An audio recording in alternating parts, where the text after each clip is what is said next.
Welcome back to the Burrows-Shire podcast, the podcast where we burst all of the stereotypes about millennials, such as that they hate books, that they're addicted to technology, that they spend all day playing video games. Of course, Father Blake, we just did do an episode on video games, so I guess we're partially fulfilling that stereotype. Yeah, I think I'm affirming that stereotype pretty well. I'm Brandon Vaught, one of the co-hosts, and of course, I'm here with my best friend, the other co-host, Father Blake Britton. Father Blake, always good to see you. Good to see you as well, my brother. Speaking of friendship and best friends, today we're going to be talking about the topic of true friendship. Now, this is something that was in the back of our minds way back when we first conceptualized this podcast, because we wanted this podcast, if nothing else, to be a display of true friendship. So we wanted every episode to have this dimension of entering into true friendship, but we had also planned on doing an episode specifically on that topic. But then after we launched the first few episodes, Father Blake, I was surprised by the number of comments where people were asking us about different topics they wanted us to cover, and how many times did we see friendship, developing friendships, how do we find friends? It seems to be a pervasive interest among listeners to this podcast. But then even more than that, you've shared with me that at your parish and your ministry with young adults and millennials and Gen Z'ers, this is a pervasive desire to be able to find good, healthy, deep, true friendships. Are you seeing that desire among our generation? Most certainly. So you see it in general. There are numerous studies that have come out about millennials and Gen Z'ers detailing one of the unmet needs of those generations is deep, substantial friendships. But also within the Christian context, in my own pastoral ministry, I do a lot of counseling specifically of young adults and teens who are saying they long for friendships that are lasting, friendships that really nourish their souls. So this is a topic that's very important for our generation, and a topic I think will help us as we move forward in the life of the church.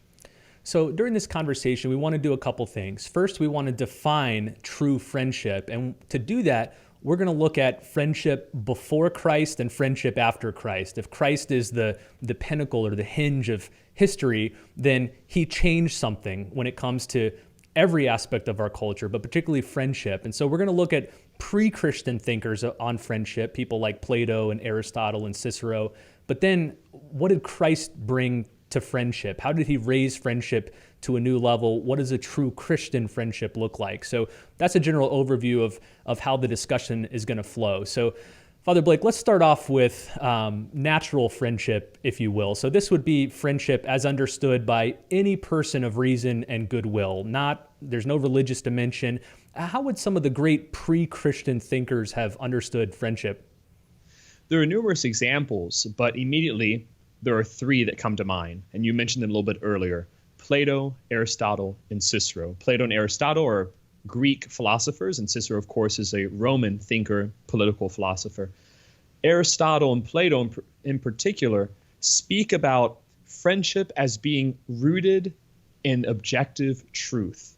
So in their mind, when they discuss a relationship between two persons, it's not just how we typically would think of friendship being that we have mutual interest, or we happen to like the same movies, or we happen to like the same video games, but rather to Plato and Aristotle was about this capacity with one another to identify the deeper truths of life, this desire within each other's hearts to guide one another and to walk with one another into the realm of truth. Cicero will later build upon this as well, and he adds a very fascinating characteristic to this notion from Aristotle and Plato. Cicero asserts that not only should there be a joint desire for objective truth, for understanding what the greatest truth of life is, but there also needs to be a unitive understanding of divinity. And Cicero will speak about this understanding, of course, from the Roman pantheon, so from the Greco-Roman gods. But of course, Augustine will later on pick this up, which I know we'll talk about later in the episode.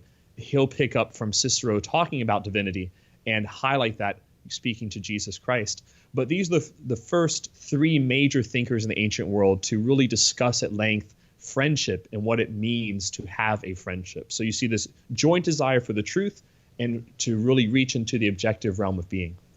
I think for most of us, most of our friendships are not elevated to that level. They're based around shared interest mostly, so I'm thinking here of the majority of my friendships in life. They're either based around a shared love for books or a shared love for technology, people in my community that are interested in the same things. And I want to be clear that we're not discounting those friendships. They're all good and they all participate in the good. But I think what Plato, Aristotle, and Cicero are hitting on is that there are varying degrees of friendship, or to change the metaphor, there's various levels of depth. And if you want to attain the highest degree of friendship or the deepest level of friendship, then you have to have your friendship rooted in and directed toward something more substantial than just, hey, we like watching the same TV show, or we like the same sports team, or we like playing the same games together. Right. You and I were speaking before the episode began about wrestling. So let's say that according to Plato, and not WWE wrestling. So we have to add a level of sophistication here. This is Greco-Roman wrestling. It's Greco-Roman wrestling. I mean, this is the Burrowshire podcast after all. Oh my goodness. But so we were talking about wrestling beforehand, and how in the ancient world, let's say that you had two people that really enjoyed Greco-Roman wrestling. Well, Plato and Aristotle would say that in itself is a good, enjoying the sport. But that's not acquiring the highest level of friendship. The way that you acquire the highest level of friendship is you're able to recognize the deeper good that attracts you to that particular sport with your friend. So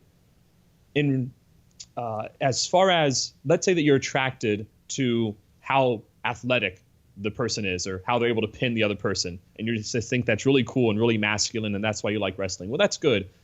But also, are you able to recognize within this wrestling the form of what it really means to be human?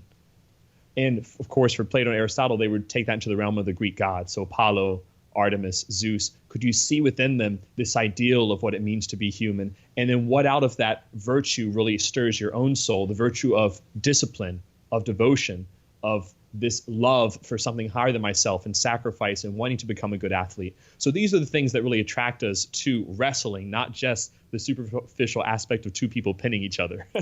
I'm trying to think of other good examples of friendship at the natural level, but at this higher degree. And it seems to me that a friendship based around, say, your favorite sports team. Like, I'm a diehard Orlando Magic fan. I have a bunch of Orlando Magic friends. We could sit and watch games and talk about stats and players all day.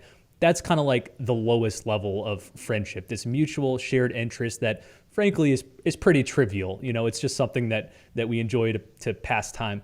But then you move up and say, I don't have any close like gym buddy type friends, but we all know people that, they work out together or they train together for a marathon or a half marathon. And in that case, you're pushing each other to some level of physical excellence. So now you're up a higher level because you have a more substantial good that you're encouraging each other to achieve. And then an even higher level than that, I think of people in the military and the bonds that people develop being in a foxhole together or having some shared mission. Now you are mutually linked in the pursuit of some great good, whether it be sacrifice, justice, loyalty, fraternity.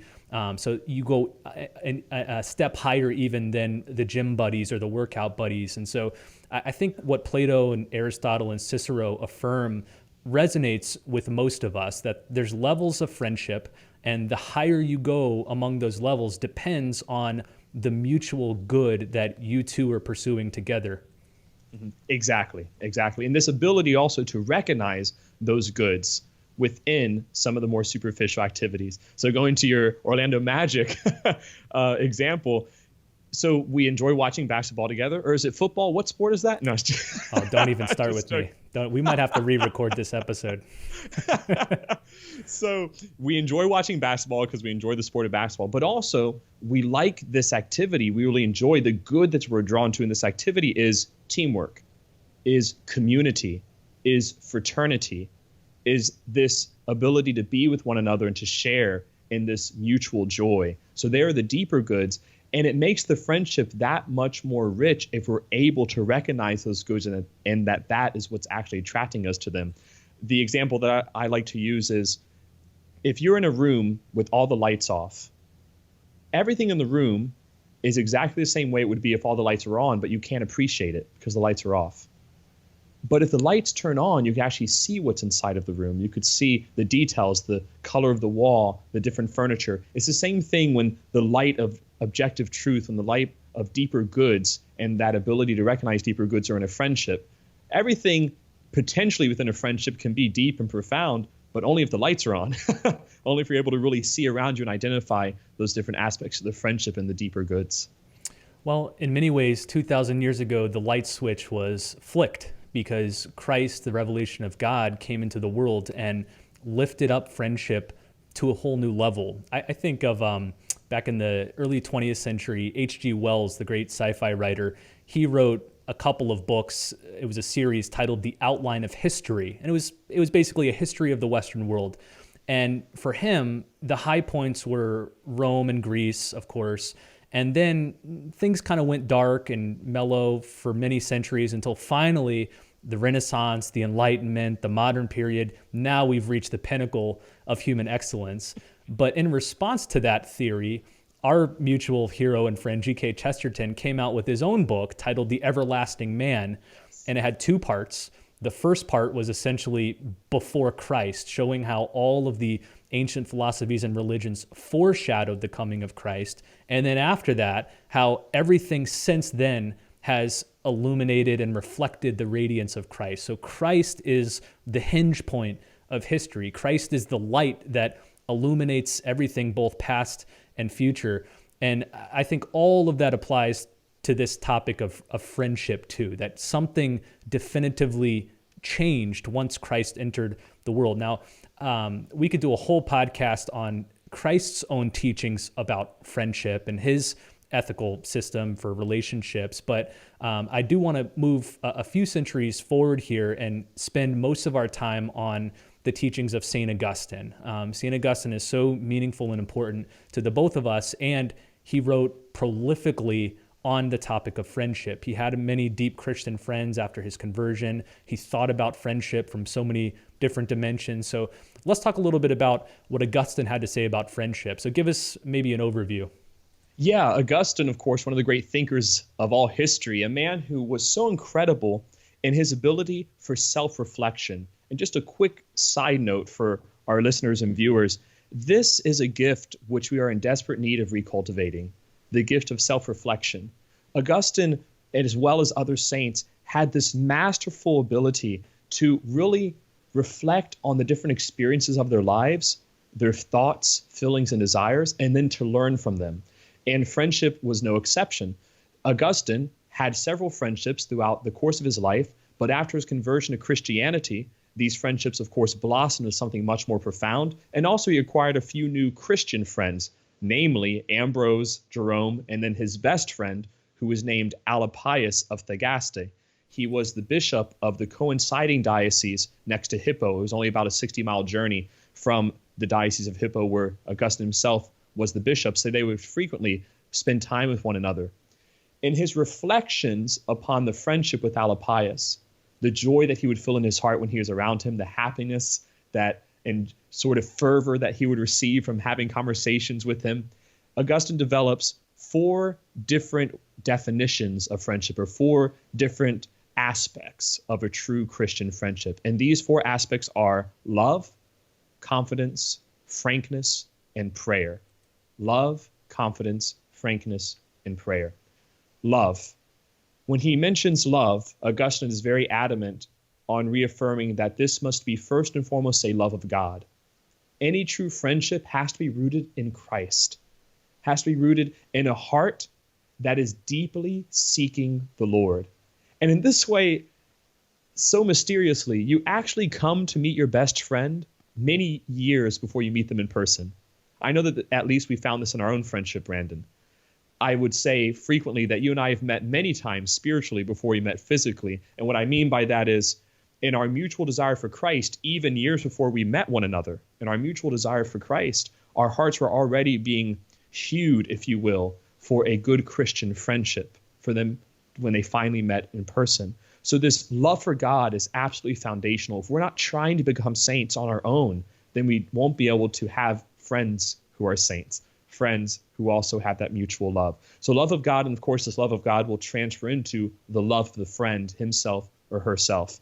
Now, before we go on, I think it'd be important to clarify that word love, because it happens to be really restricted nowadays. So I'm wondering, Brandon, if you wouldn't mind elaborating a little bit on what we mean when we say love, as opposed to maybe what the world means when it says love. Yeah, I think when most people hear that friendship depends on love would say, well, of course, of course I love my friends.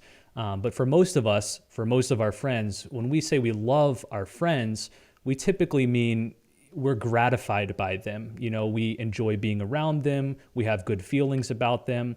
But the Christian definition of love is to will the good of the other. So it's not a feeling or a desire. It's an act of the will. It's something that you do. And the specific thing that you do is you orient your behavior toward the good of the other. So when I say I love Father Blake, it's not just saying I enjoy his presence, which I do. It's not saying I have good feelings when we're together. I do. It's saying I want the good for him. And in this case, we both recognize the summum bonum, the greatest good, as God. I want to draw him into communion with God. That's the good I will for him, and that's how I love him. I think today in so many relationships, not just friendships, but in marriages, in other romantic relationships, even relationships between parents and children, there's been this regrettable reduction of love to just emotivism, to just emotional feelings, instead of recognizing that love is something you do. It's an act of the will. And I think Augustine recognized that. You see it in the Confessions after his conversion.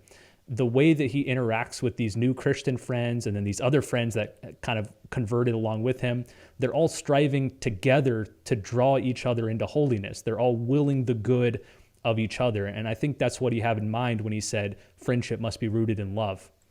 Absolutely. Absolutely. And this love is something that is free. This love is something that also becomes the flame of the friendship itself. It becomes that driving factor that lets it never lose its vigor.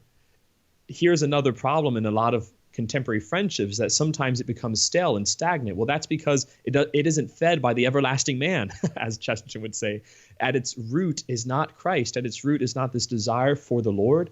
At root, it's not this living word in this great adventure that we call Christianity. And therefore, it loses its flame. It will stop stoking the fires of true friendship, because that immortal love is not serving as its foundation. So love is the first characteristic of a true friendship, according to St. Augustine. The second is confidence. And when he says confidence, what he means by that is trust.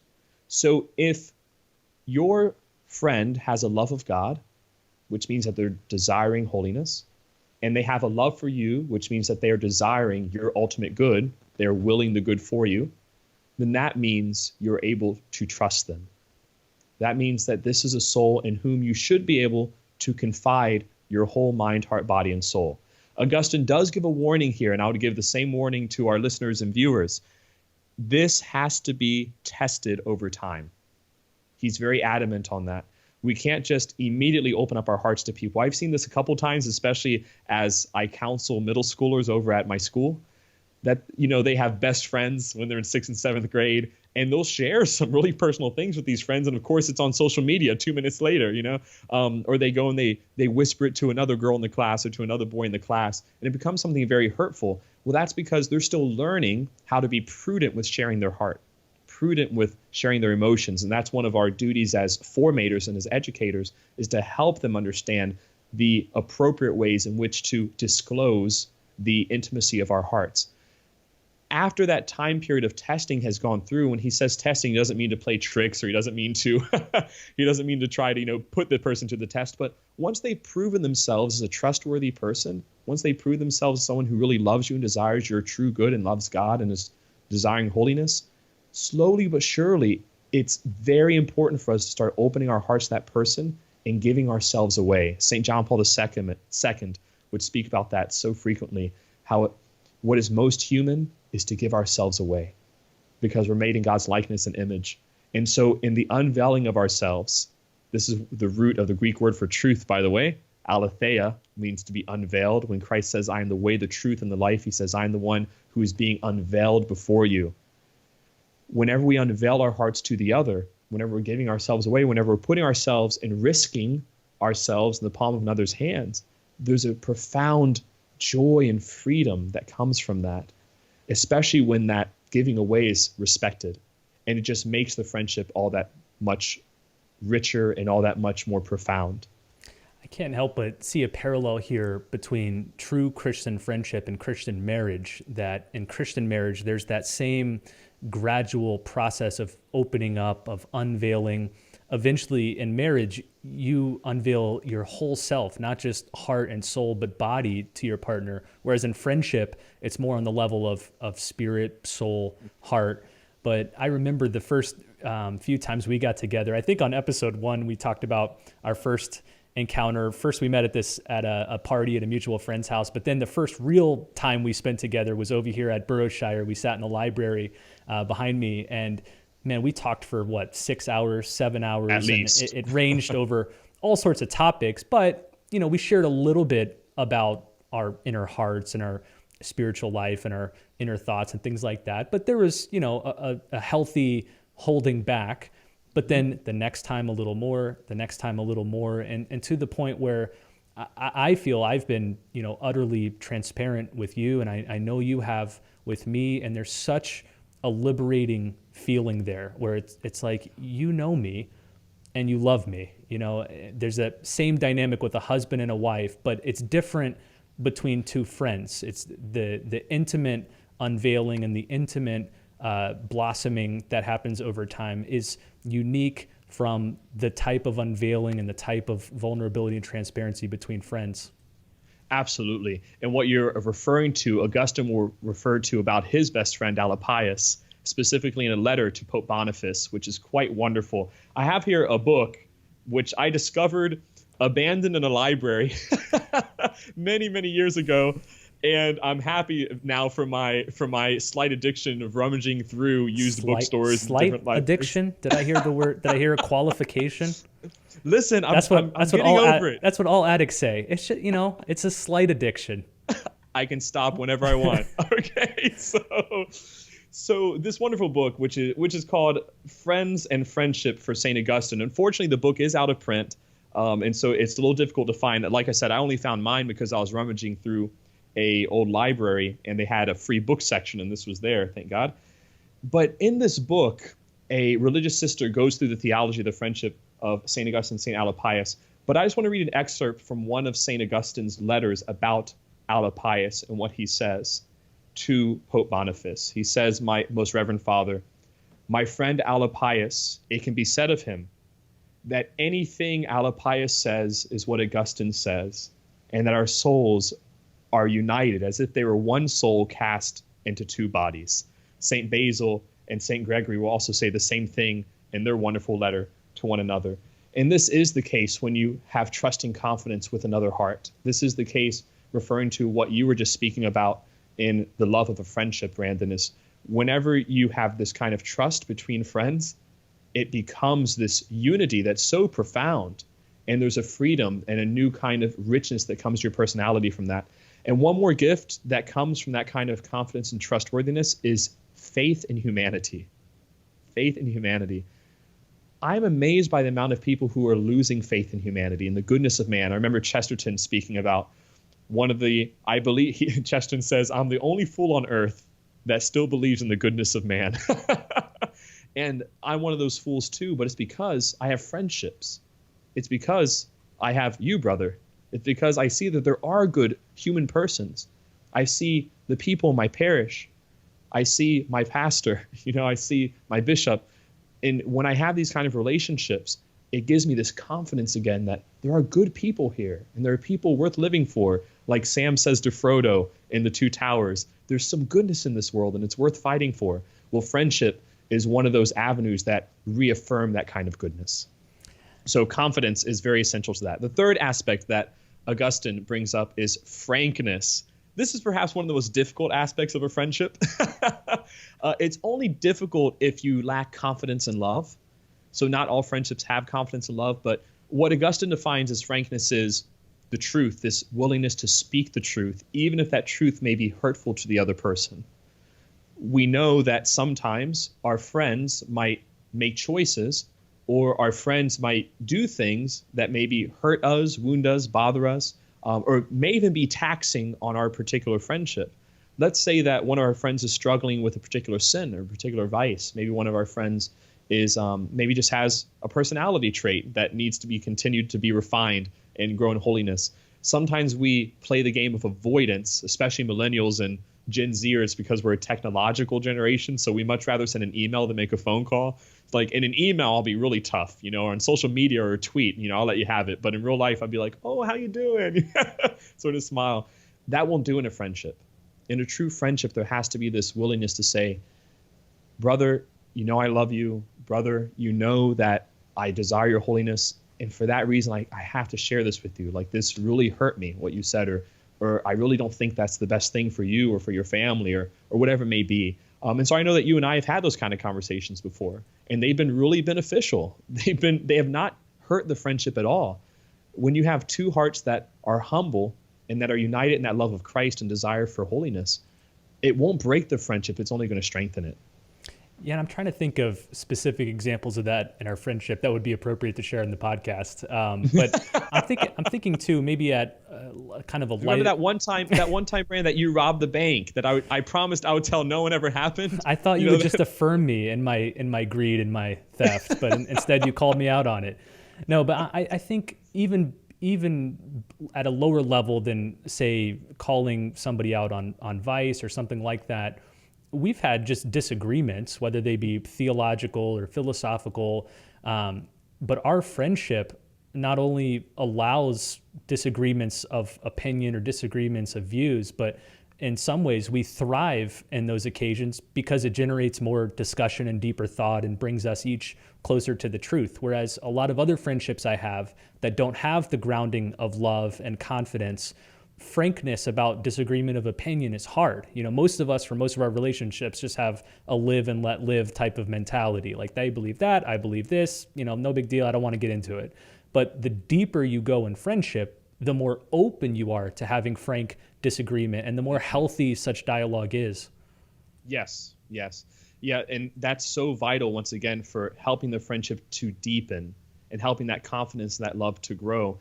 And it does stoke the fire of intellectualism as well. There have been times when you've criticized some of my theological points and you've challenged me. And as opposed to me being so vehemently attached to my theological opinion that I become defensive and closed off and think, who's Brandon to question me? Instead, I trust you. I know that you're a man of prayer. And because of that, I'm willing to listen.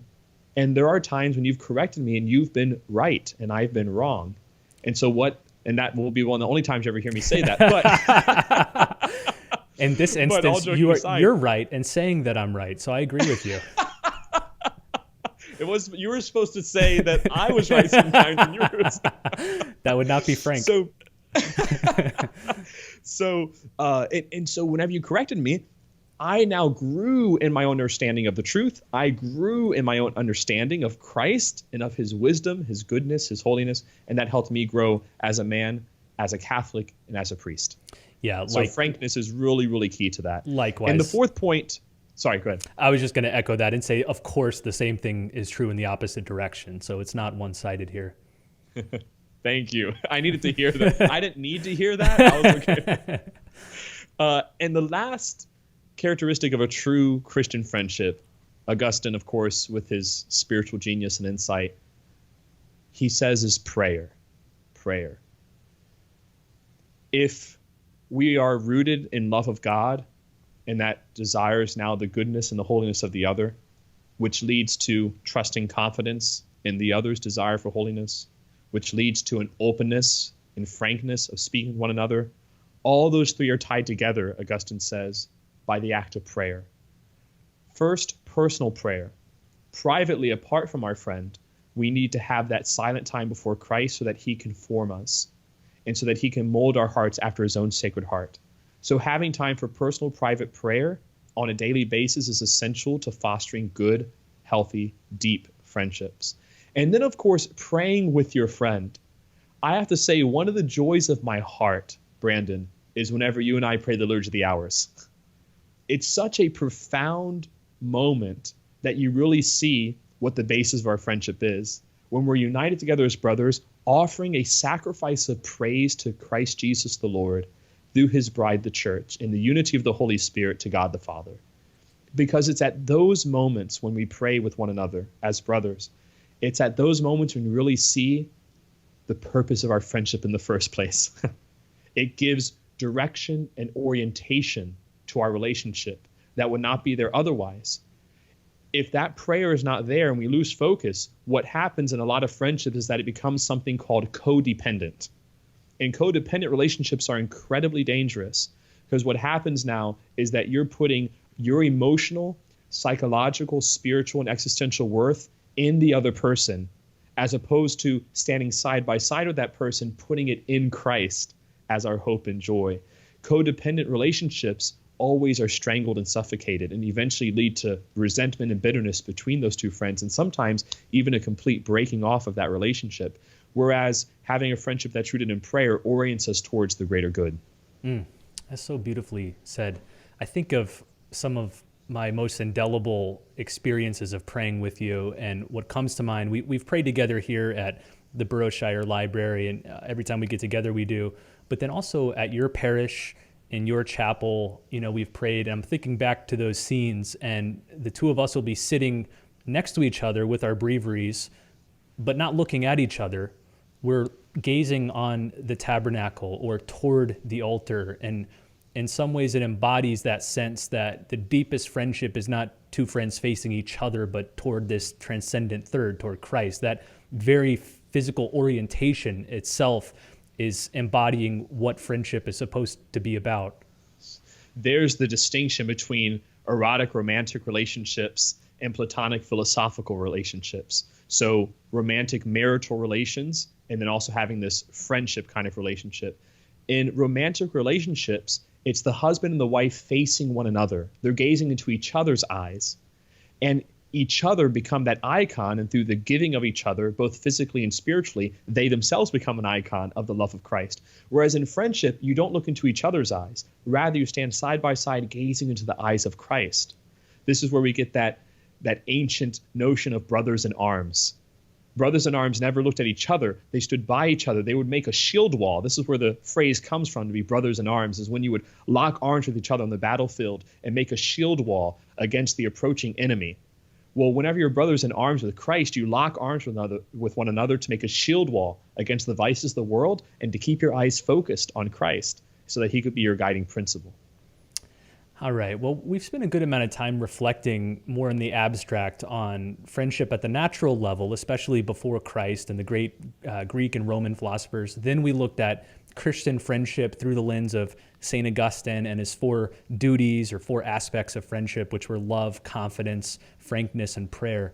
I want to spend the rest of this discussion getting a little bit more practical, illustrating some of the principles that we've been discussing, and then answering what's probably the most burning question from viewers and listeners. I know it would have been for me if I had listened to this podcast a few years ago, which is, how do I find and develop friendships like that? People think, all the things that you're describing, I crave that. I want friendships like that, but I don't know how to begin. How do I find somebody that's compatible with that type of friendship? And then how do I foster it and develop it? So we're going to spend a good amount of time talking about that. Before we shift gears, though, Father Blake mentioned that great book on friendship within the theology of Augustine. I think, correct me if I'm wrong, wasn't it Sister Maria's doctoral dissertation? So it was. Yeah. So Sister Marie Thomas Aquinas. It was her doctoral dissertation, which I'm like, talk about a prestigious name. Sister Maria Aquinas. That's going to be the next name of my next daughter. But another classic book in the field is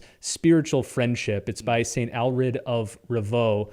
He was a 12th century abbot of a great English Cistercian abbey. And this book is a beautiful reflection on Christian friendship. It's sort of written in a Socratic or Ciceronian dialogue where Alred is talking with a couple of other friends about friendship. So it's a very easy read. It's not abstract philosophy. It's written in a conversational style, but beautiful reflections, and probably sort of the foundational classic on the topic of spiritual friendship or Christian friendship. So if you want to go more and you can't find the Augustine book, which is out of print, unfortunately, check out this book, Spiritual Friendship by St. Alred of Ravoux. I'll link to it in the show notes here. And another suggestion that I would make is look up online, and you can find them from various different websites, the letters written between some of these classic friendships of history, specifically the Christian ones. So just to give a few names, Saints Basil and Gregory, very important friendship. Saint Augustine and Saint Alapius, Saint Ignatius of Loyola and Saint Francis Xavier. The letters between these two persons are still preserved, thank God. And so definitely go out and find those different letters online and read through some of these first primary resources of friendships. And I think you'll be shocked at how they speak about one another. I think that you'll really be blown away, because it's a kind of language that we've lost in modern culture that I deeply believe needs to be reclaimed. It's a kind of language that really constitutes what a friendship is all about. You'll hear, for example, Basil speak of Gregory as his brother soul, whom he desires to greater holiness than himself, whose greatest joy was to only share in each other's company with Christ Jesus the Lord. That's just amazing. I don't know how many friendships there are like that anymore. So reading these kind of friendships in these different letters, I think, will also help inspire us ourselves and give us examples of what our friendships ideally should strive towards. Even if they don't start there, that's okay. But little by little to eventually reach those kind of levels. All right, so let's move into some of the more illustrative aspects of friendship, where we maybe go a little deeper into our friendship between the two of us, but also put some flesh on some of the principles that we've discussed so far. So one of them, which was central to Augustine, is that Christ must be the center of any true Christian friendship. And I'm reminded of the book that I just held up, Spiritual Friendship. In the very first line, here's what Elred says: "Here we are, you and I hope a third, Christ, is in our midst."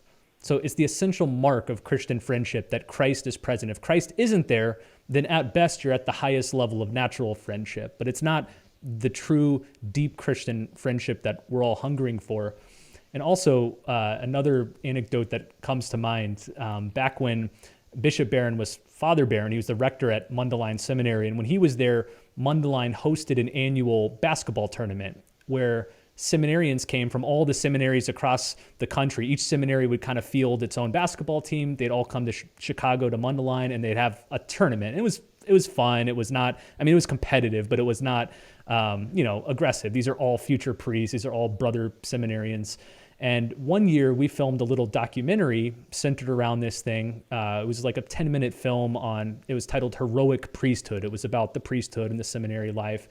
And one thing that stuck out to me ever since then, this was 7 years ago, was one of the seminarians said, "The thing that I love most about all these seminarians coming here is that even though I've never met most of them, don't even know their names, the moment that they arrive, we come together in the chapel, I feel like we're best friends because we have a mutual best friend." And he said, the more that I know Christ, the more that they know Christ, the more we know each other, because my soul is aligning itself to Christ, and likewise with the other person. So our souls are converging toward the same form. And I found that with the two of us, that the deeper I go in prayer, the deeper I go in spiritual reading and self-reflection and love of Christ, the inevitable deeper I grow to you, because we're both converging toward the same source. Right.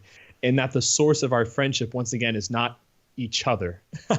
The source of our friendship remains Christ. The first group of people that I think of who epitomize that are the 12 apostles. These 12 men who could not have been more diametrically opposed to one another. You even had zealots there with devout sons of Israel, with tax collectors, all these different kinds of personalities come together. But what brought them, what bonded them in brotherhood? Christ. Christ bonded them in brotherhood, to the point that John, when he picks up the letter, hearing that Peter had been executed in the city of Rome, he weeps for love of his brother. And that's only possible for Christ. That's only possible through Christ. So having Christ, that bond is really, really important. I think another obvious sign of Christian friendship is that it's always fruitful. It always bears fruit outward, that it's not insular to what you just said. It's not two people facing each other. It's facing a transcendent third, Christ, and therefore bearing wider fruit. And I think of our own friendship, through our friendship, we've, I think, encouraged each other to produce more fruit than we would have individually. We can't get into all the details here, but for example, you're writing a book, which, we're constantly talking about and bouncing ideas off of each other. I've been writing a book or two, and likewise in the other direction. I'm constantly discussing that with you. This podcast is an exhibit of this friendship blossoming into something greater for the world. I think of once a quarter, so every 3 months, we have a bunch of families come over to Boroughshire, and we have a big celebration. You come and celebrate Mass, you hear confessions and do spiritual direction, and all of that emerged out of our friendship and out of us asking, how can we bring this thing that God has given us to other people, to other families? How can we broaden it out into the community? And beyond the two of us, I think of other friendships. The one that immediately comes to mind is C.S. Lewis and J.R.R. Tolkien. Tolkien, the lifelong Catholic, Lewis converted to Christianity later in life, but it was after their conversions that their literary fruitfulness exploded through both the two of them, but then their Inklings literary group that met there at the Eagle and Child Pub in Oxford, that they were mutually enriching. This friendship, you could say, helped inspire Lord of the Rings, the Chronicles of Narnia, the works of Owen Barfield and Charles Williams. If you want a good study of the fruitfulness of that literary group, there's a book called The Fellowship, which looks at each of those figures and how their friendships help give rise to their literary work. But I think that's just a bedrock principle of Christian friendship, that a sign of true Christian friendship is that it's fruitful, that it bears fruit. I think about the prophet Ezekiel in this beautiful text when he speaks about the temple of the east gate, and from it are flowing the mighty rivers. Of course, St. Augustine will later on recognize that east gate of the temple being the pierced side of Jesus Christ, and the blood and water flowing out to be the river. And Ezekiel sees in that vision along the river trees. These trees have rooted themselves to the river. And because the river is flowing so super abundantly, constantly, the trees are drinking up the rich water all the time. And what do the trees produce? Leaves that are used for medicine and fruits that are taken year round. When a Christian friendship is rooted in the great river of Christ's love, its leaves are used for medicine. It becomes a source of healing for the world, and its fruits are year round. It is always producing spiritual fruits for the world to enjoy. Another good characteristic of true Christian friendship is that it's not competitive, except in the sense that we just heard from Basil and Gregory in out-sanctifying or out-virtuing each other. And I think of our own friendship, both of us, have intellectual goals and agendas, and we have projects and plans and desires, and, none of that is competitive between us. I'm not trying to best you in any area of life, with one exception, and that's in the realm of sanctification. But in an ironic twist, that is where we both encourage each other the most. I want to out-sanctify you, but you're encouraging me to do that. And the reverse is true as well. You're pursuing the greatest heights of holiness, but I want that for you too as well. And so the only area where we're quote unquote competitive is in the best things: virtue, holiness, sanctification. Whereas I think, in all other types of friendships, there's always an element of ego. There's always an element of competition. What will the other person think of me? Will they judge me? Am I less than their expectations? Am I exceeding their expectations? I think our friendship has grown to the point where there's none of that. And again, there's almost an energetic, delightful stimulation that comes when I don't have to put on airs. I'm not competing or trying to impress my friend. The only thing we're trying to do is to encourage each other to holiness. Envy is most certainly among the more restrictive poisons in the well of a friendship. When the one friend starts to accomplish something, when the one friend starts to achieve something, when the one friend gets married and you're still single, when the one friend enters to religious life or the seminary and you're still trying to find out your vocation, there is a temptation there to say, how come they get that and I don't get that? And that's the enemy will enter in immediately and try to poison that vineyard. He is the snake in the garden of friendship. So I would warn, please do not let that poison enter in. The joy should always be the friend's greater accomplishment. And absolutely, Brandon, I would echo everything you just said. This is the case with our friendship. There's never once, I can say this very frankly and honestly, there's never once I've ever felt a semblance of envy because I've been too busy being proud and joyful at your accomplishments. I've been too busy. My heart's been too consumed with the joy and the beauty of your family, of your ministry, the Word on Fire, of the holiness of your marriage, of the greatness of your fatherhood. Recognizing those good things, there's no room for envy within my heart. There's no room for any sort of anger or bitterness. All that there is light. It's the light of Christ. And that's the same, thank God, and my other relationships, even pastorally throughout the parish. And I thank the Lord for that great grace, and I pray that he maintains that in the years to come. But whenever we allow our hearts to be filled with gratitude and joy, there's no room for bitterness, resentment, or envy. And that's something that's going to be very important for us to remain aware of if we want to have a good and healthy friendship. So, Brandon, as I look down upon you from the heights of my own holiness, just know, just know that I'm always summoning you up to achieve them. I'm so far below. You can't envy me because you can't even see that far down to the level of Mount Purgatory. Like, is that him down there? No, but all joking aside, it's this wonderful to carry on the illusion of looking down from the heights. I definitely don't look down in any way. Rather, you and I are both mountain climbing together. You know, we're rappelling up this great mountain. We're both looking up. I'm not looking down, comparing, judging, measuring up. If you have your sight set on something higher, you don't have time for those types of games. Yep, absolutely. Verso lo alto, blessed Pier Giorgio Frassati, one of our mutual favorite saints. To the top, he would always say, to the top. Keep your eyes on the top, eyes on the prize. And so if your eyes are on the prize, they can't be on your friends' achievements.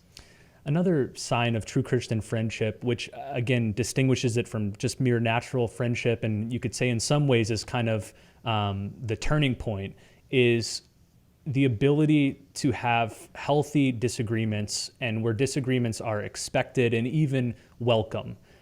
Again, I think for most of my friendships, and I'm guessing this is true for most of our viewers and listeners, disagreement is not something that's attractive. You do not want to go out to lunch or dinner with a quote unquote friend and just disagree with about things the whole meal. You know, it'd make for a pretty crummy meal. And that's because the friendship is at a lower level where you don't have the frankness, the trust, the love rooting it to allow disagreement to unfold. Whereas for us, I think of when we start getting deep into conversations about theology or philosophy, it's expected there's going to be disagreement. And in many ways,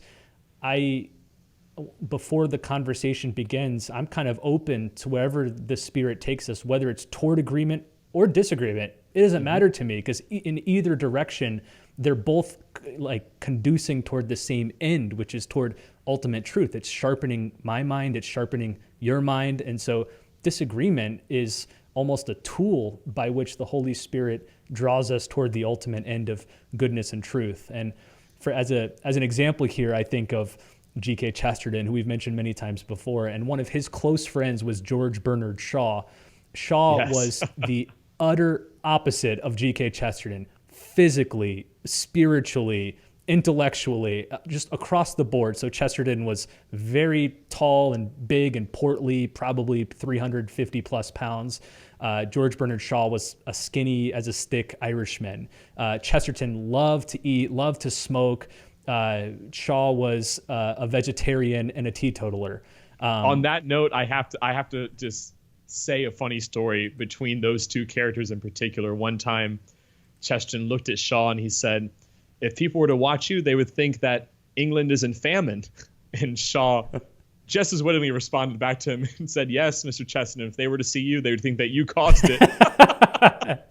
I love that line. And so it goes to show that disagreement, but yet there was such a cordiality that existed there in that relationship. Yeah, which is what I was driving at, is that these two guys traveled the country, putting on debates regularly throughout all of England. And what was distinct about their relationship was that they'd go on stage and disagree vigorously about whatever topic it was, the family, politics, religion, ethics, whatever.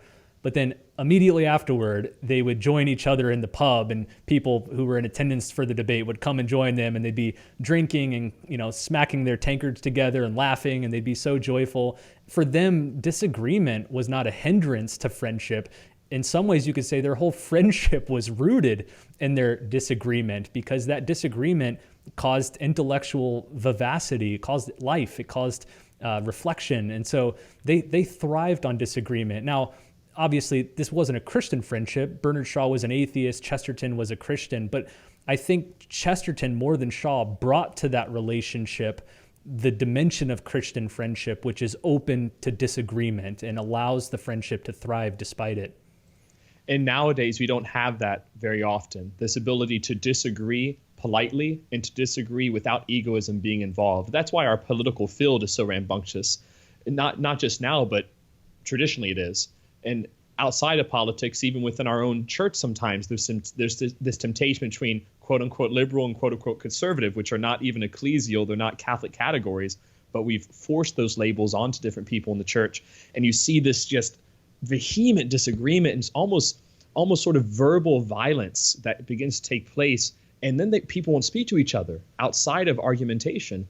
But that's never been what a true mature Christian and even a true mature intellectual relationship looks like.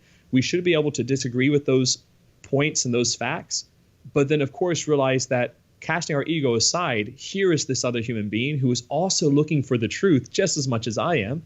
We're both searching for the truth. We may be right or wrong about that truth, but at least our desire is looking for what is true. And that I can affirm and that I can recognize.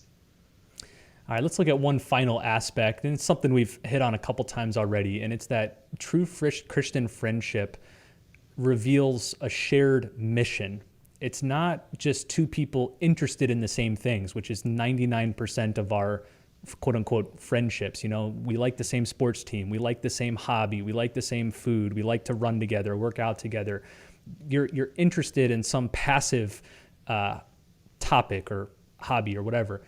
True Christian friendship, what's in common at root is a shared mission. We've said it's a shared person, it's Christ, but Christ is the mission. The two of us, for example, our joint missions is to conform our lives to Christ and to help each other conform our lives to Christ. And again, it's like that type of friendship has so much more energy and force and excitement because you're going somewhere. You're not just congregating around this dead, passive hobby or thing, which could grow, could fade. You said earlier that we all notice sometimes our friendships may be get dry, or they ebb and they flow. And I think about friendships centered around the Orlando Magic, my sports team. That happens every year during the off season. I have friends online, I have friends offline that all we talk about is the Magic during the season, but then during the summer when basketball stops, those friendships kind of dry up, and there's no real point to them because that's all it's built on, is this passive, passing, dead thing. But if your friendship's rooted in mission, especially the mission of conforming yourself to Christ, that's eternal and alive and never deadening. And so your friendship can't help but move and go. There's no stopping it. And this is a friendship that in the end lasts into eternity. Here's another point from St. Augustine, probably the most moving theological point that he makes, in my opinion, on his several theses about friendship.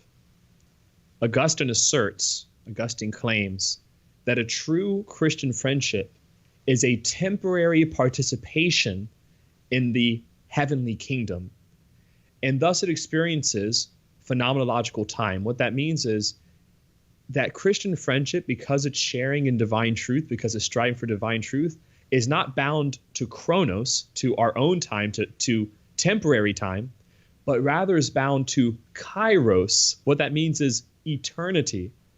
So what I do now, and I'll just give you a real example, Brandon, whenever you and I are at Burrowshire and we're having those 6-hour conversations, let me be honest in saying that it does not feel like 6 hours. And I'm sure all of us have experienced that in some way or another. When we're with someone, either family or friends, and we're hanging out and we just look at our watch and we're like, what? It's 10:30 at night? Oh, What? come on, 10:30 at night's the beginning of the conversation. We're like, what? It's 4 a.m.? I was trying to give the illusion of responsibility, Brandon. There is none. There is none.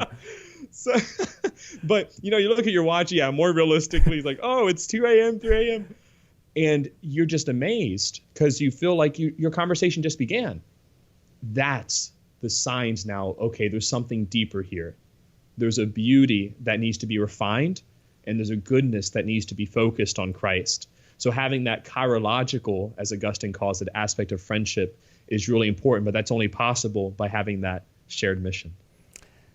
All right, well, let's spend the rest of this conversation talking about how to find and develop these sorts of friendships that we're talking about. Hopefully by now we've whetted your appetite so much that you hunger and crave these sorts of friendships.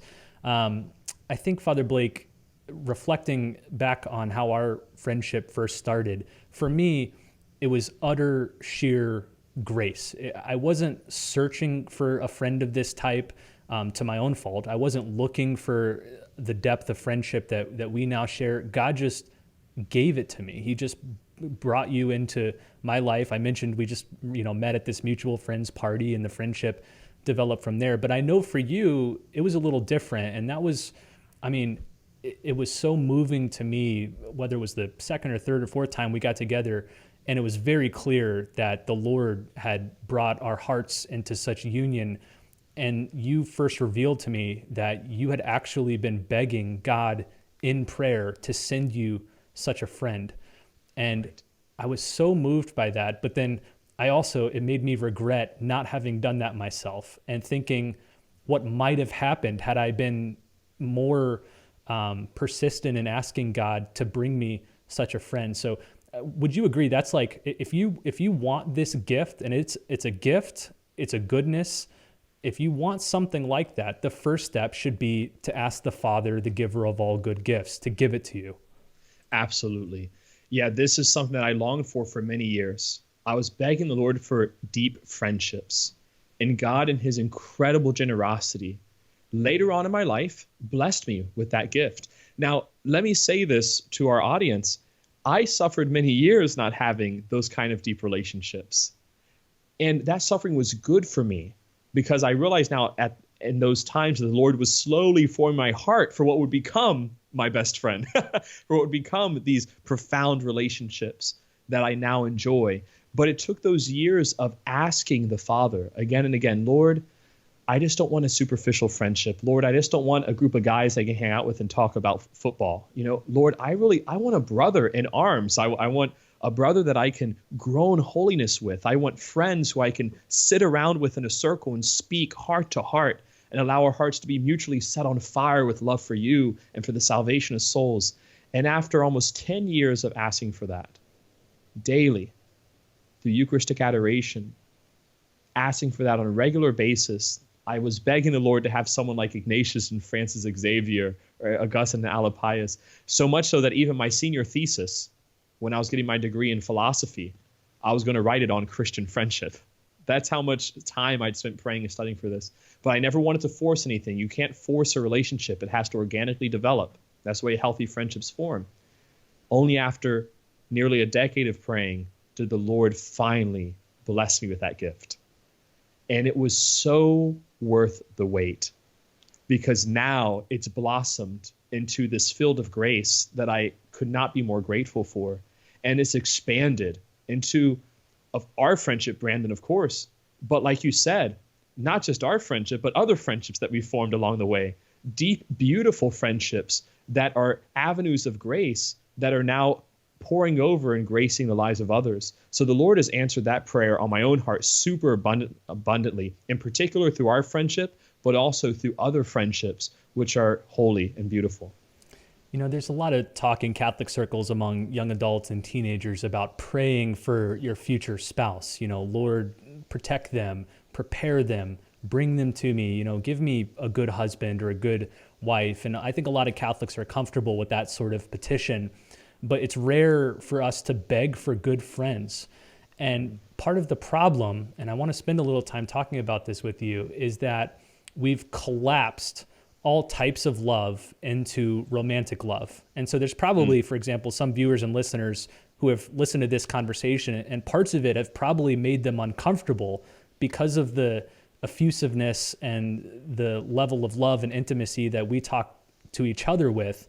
And usually that type of language is just reserved for boyfriends and girlfriends or for spouses. We're not used to talking that way and thinking that way about friendships. And I don't want to go down the whole avenue of how we got here and why we've got here, but I'm guessing you've sensed that too, that a lot of us in our generation, especially, and maybe even the generation younger than us, we feel uncomfortable about even talking about or thinking about loving or intimate or deep friendships because we're worried it's too close to romanticism, and that, if I talk about, my deep love and my deep friendship with Father Blake, that might be perceived as us being in a same-sex relationship, or something like that, like a sexual relationship, not just a same-sex relationship. And so I think part of the preparation for finding a close, deep friend is working on your own self to get over the hump of uncomfortability and that type of language and relationship. Most certainly, most certainly.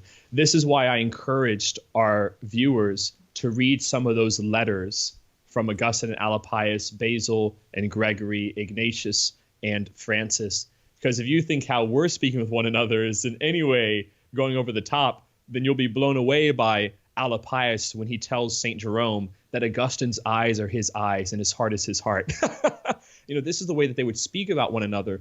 And to, unfortunately, our lens nowadays, which has very much been clouded by an over-sexualization, or I should rather say a false sexualization, and an artificial form of romanticism, we would read those letters between Augustine and Alapius and think that there was something more there than there was, or something almost perverted or inappropriate there, when in reality, this is just the level of depth that they had as brothers and as friends. So I agree with you, especially men nowadays, because of an afeminization that's taking place in our culture. So there's an assault that's taking place on women themselves, an assault on feminine dignity, on feminine beauty. And as a reaction to that assault, there's been this over-assertion of femininity into culture at the suppression of masculinity. And now you have generations of boys who do not feel comfortable being men. So they've had to sort of put on this machismo, or they go over to this overly effeminate side. Those are the two extremes we now have. There's this over sort of sense of manliness. I need to conquer things and, eat raw meat and grow long beards.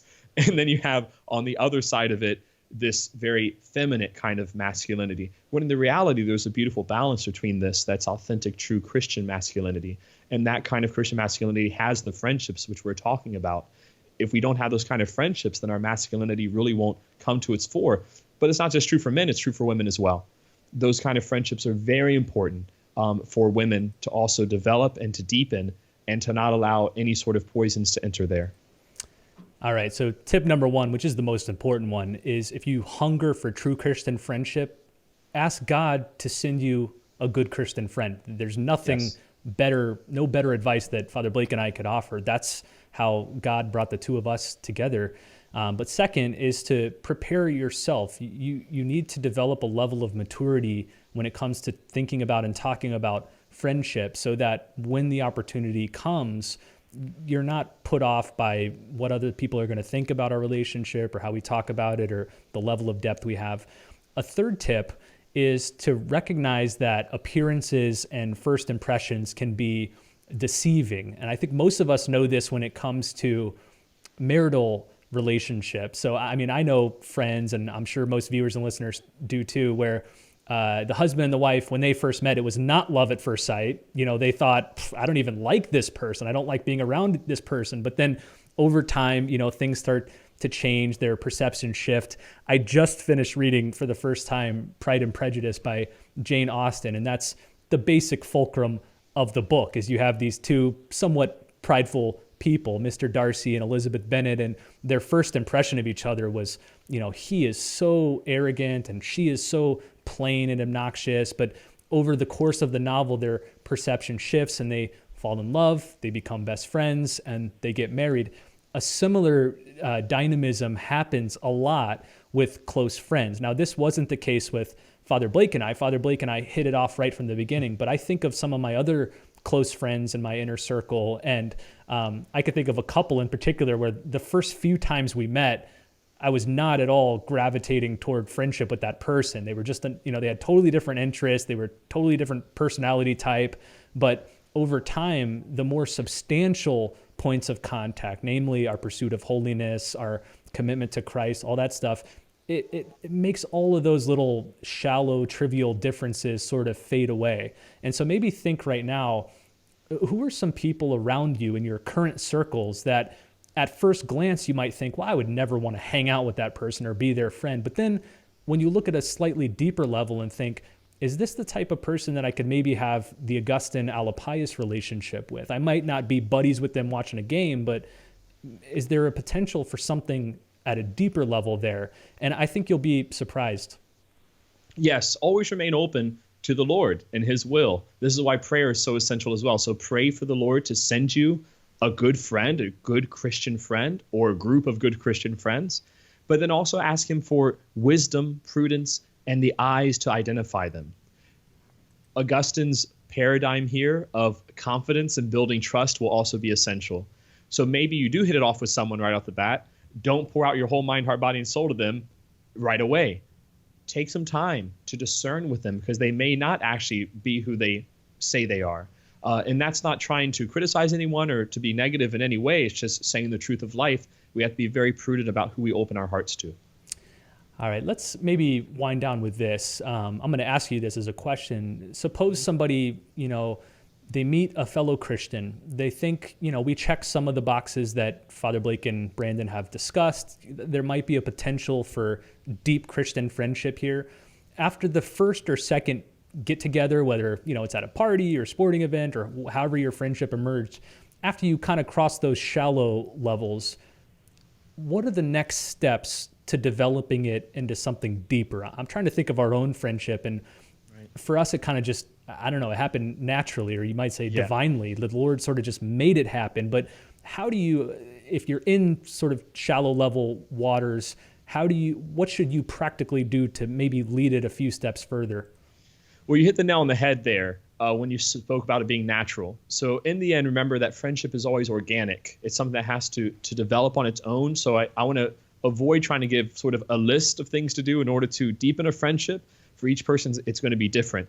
That being said, I will take a note from Cicero and what he says about friendship when he says that a true friendship, once you've identified a potential true friend, proximity and regularity is essential to fostering the relationship. What Cicero means by that is spending a good amount of time with the person. So reaching out, let's say, like after you and I met each other at that one get together for the house blessing, we exchanged information. And then we went ahead and I texted you, we called, and then eventually we ended up hanging out at the house. You invited me over for dinner with the family. It was great. I had a great time playing with the kids and looking at the property. And then we went to the library and started talking. And that time whenever we spoke is when the real kindling of our friendship actually began. So it was taking that first step of reaching out. I know that may seem like a no-brainer, but some people may overlook that. If you really feel like, you know what, when I was talking to that person, there was something awesome there. Like that was the kind of conversation I haven't had before, but I've always sort of wanted to have. I'd really like to hang out with that person more. Call them, text them, ask them if they're willing to hang out more, and start spending some time with them. So that's the first step. And then from there, I really think it's going to organically develop. Be very observing of what attracts them, meaning, do they like reading books? Do they like, what kind of books do they like to read? Do they have this kind of love for Christ? Who are their favorite saints? So these are the kind of things that would be important. Did they have a dangerous addiction? Did they have a dangerous addiction to buying books and eating chocolate chip cookies? Absolutely. Can they be your accountability partner in your book addiction? The answer is emphatically no. So these are the kind of things to remain aware of. And again, I always want to emphasize, though, a freedom and an organicness. What I definitely can warn against is be very wary of trying to force anything. Friendship has to develop naturally. It cannot be forceful. I'm thinking of our friendship in particular, but also other friendships that are healthy in my life in general.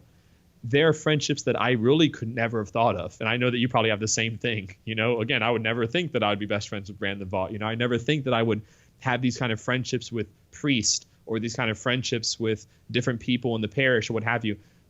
These are not things I planned or wanted to do. It happened because it's God's grace and it's the Lord's will, and I was open to it, and the Lord eventually developed it. So I'm thankful for that, and I'll encourage our viewers to do the same thing.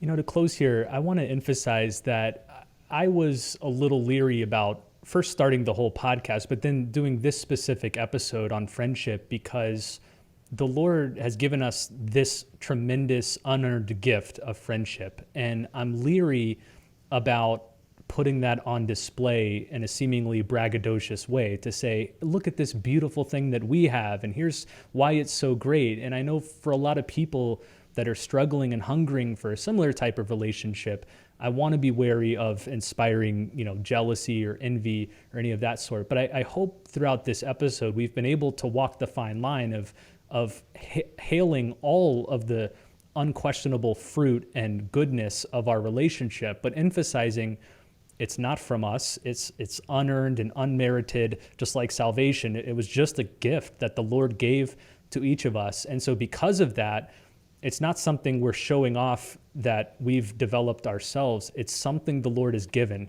And I think that's a liberating truth, because it means any Christian can receive that same gift from God. It's not something that you have to be good enough to work on and develop and generate of your own efforts. It's an act of grace. It's a gift from the Lord. And so I really hope maybe some of our viewers can comment and let us know in the comment boxes. We hope that this episode gave you a lot to think about when it comes to friendship, but ultimately leaves you hopeful and inspired, and not just, hey, jealous of, I wish I had what Father Blake and Brandon have together. Father Blake, before we wrap up, any final words here about true friendship? Anything you want to leave listeners and viewers? Again, I would say if you're looking for those kind of friendships, begin praying for them. Begin really asking the Lord, because it's that important. I don't want to make it sound like friendship is just a kind of thing that some people are lucky to get. As you said, Brandon, it's something that every Christian is really called to foster and to enjoy. Jesus himself enjoyed this with his apostles. We know that he was very close friends in particular with John the apostle, the one who leant upon his breast at the Last Supper and heard the Sacred Heart beat within his own ears. Friendship is one of those gifts of Christianity, and no one can have a friendship like Christians can. So start asking the Lord for that grace. Lord, begin first and foremost forming my own heart in holiness, to give me that sister in Christ, to give me that brother in Christ, whom you've created me to join in this journey of holiness, who you've created me to stand arm in arm with, side by side, gazing upon you, so that we can become saints together.